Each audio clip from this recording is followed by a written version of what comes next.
Hello wine lovers, welcome again to our channel Uncorked. My name is Roland Zimmermann and I'm here today to talk to you about where does wine get its flavor? Stick around, grab a glass of wine and we'll get right to it.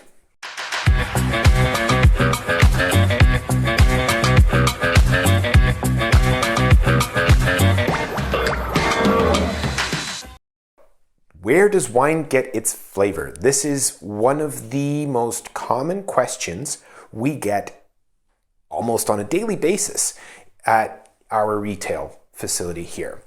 Some of the more advanced questions that we get because of this are, what are the wine aromas, tastes, and descriptors that are commonly used? And then, of course, this leads into, well, what are the wine tannins? And why does wine taste like fruit? And are there unique wine flavors? So getting to those, it's going to be a fun and exciting video. So just give us a couple secs here and we will dig right in. So the wine aromas and tastes. There is currently on your screen something called the wine aroma wheel. Now, this has a whole bunch of descriptions on it that we as professionals use to try to explain to you, the general public, what a wine tastes like. And we try to use common terms that people would be familiar with. So things like citrus, or perhaps a little bit yeasty, or maybe something that has a little bit of a burn smell to it, or maybe even something that has more of a dried or a fresh flavor to it. Now you can see on the wheel that it's actually segmented into 3 different sections.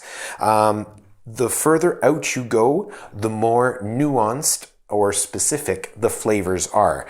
The more you go to the center, the less the taster is able to identify the specific aroma or the compound that produces that aroma in the specific wine.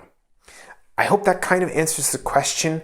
It is a wonderfully and exciting industry to be in because of this nuance, and that's part of what makes wine wine. It's so different for everybody, and the best part about it is that everybody's different. So just because one person in your group might be tasting the very earthy notes in their specific wine, the next person right next to you with the same wine in their same glass doesn't get anything. They may get something like a little bit more mold note to it versus the earthy flavor. Yes, I am referencing my notes because, in all honesty, there are hundreds of terms available to describe wine.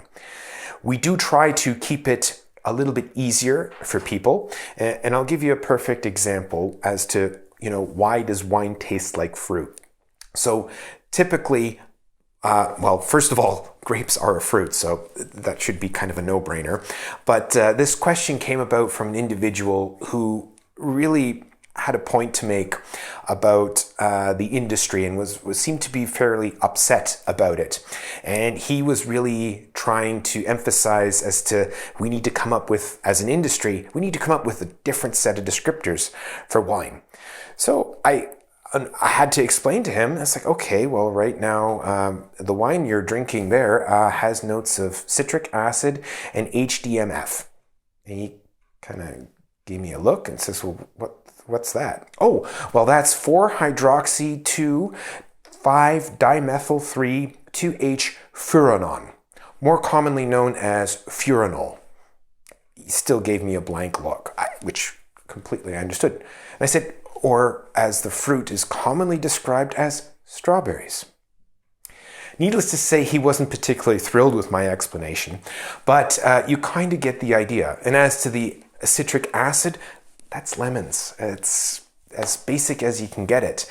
And that's why the industry actually likes to use terms that you, the general public, our customers, are familiar with.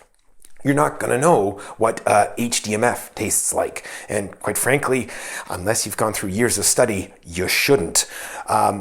You should know what strawberries taste like, though. So that's kind of where we're coming from as an industry, trying to make sure that wines are accessible to the general public to get them excited and really interested and thrilled about wines. And of course, wine does have unique flavors. You may sometimes have friends or relatives who describe, oh, it tastes like wine. Well, that's kind of a cop-out. I'm not going to lie. You can be more specific than that. If you have ever eaten a banana, or if you have ever eaten a piece of celery, or you have ever had a mushroom, you should be able to pick up some of those particular aromas. Now, admittedly, it does take a little bit of training, so if you really want to get into it, there are courses for wine appreciation that you can take that will help you get there, where you basically pair up a wine that has strong notes of, say, earthiness with truffles, for example, or another wine that has more notes of lemons that you pair it up with a fresh lemon, just to sort of compare the two flavors and see if your palate can actually detect obviously you're going to detect the lemon, but the flavor of the lemon in the wine. And that's part of the excitement about wine. It's an adventure. It is literally a new experience pretty much every time you open a new bottle of wine that you've never tried before, because you don't know what you're going to get. It's kind of like Christmas in a bottle. Well, it might be a bad analogy, but you get the point of what I'm trying to make. That pretty much covers where does wine get its unique flavor descriptors. Now, where does it actually get the flavor from? That, again, is a bit more technical, because the grapes themselves, the climate that they're grown in, the actual soil that they're grown in, all play a particular part in getting wines their flavor. And of course, one must never forget that the artist, aka the winemaker, has a very large role to play in this as well. Without those factors all coming together, or even if they don't come together, without all those factors, then you would maybe not get the flavor that you would expect. A perfect example would be a Riesling. You are looking for something that's got a little bit of crisp acidity, aka citric acid, as well as some strong fruit notes, possibly green apple, possibly a little bit of peach in there as well. And that all comes from, okay, did the vines actually get enough sunshine that year? Did they get enough water during the growing season? Did they get harvested at the right optimal time to make sure that those specific flavors that I described are actually present in the grapes? Because as grapes age on the vine, they actually develop different nuances or different flavors. Hence why that aroma wheel you saw earlier has like hundreds of flavors. But that's not it. That's not all of it, because the next part, obviously, in the process comes from the winemaker. He chooses, or she chooses, the yeast. They choose the temperature of the fermentation. They choose when to actually stop the fermentation. They choose when to filter. They choose the fining agents. There's so many choices that help guide the wine to where it goes. And of course, sometimes even the best laid plans for a vintage or for harvest get absolutely destroyed and thrown out the window.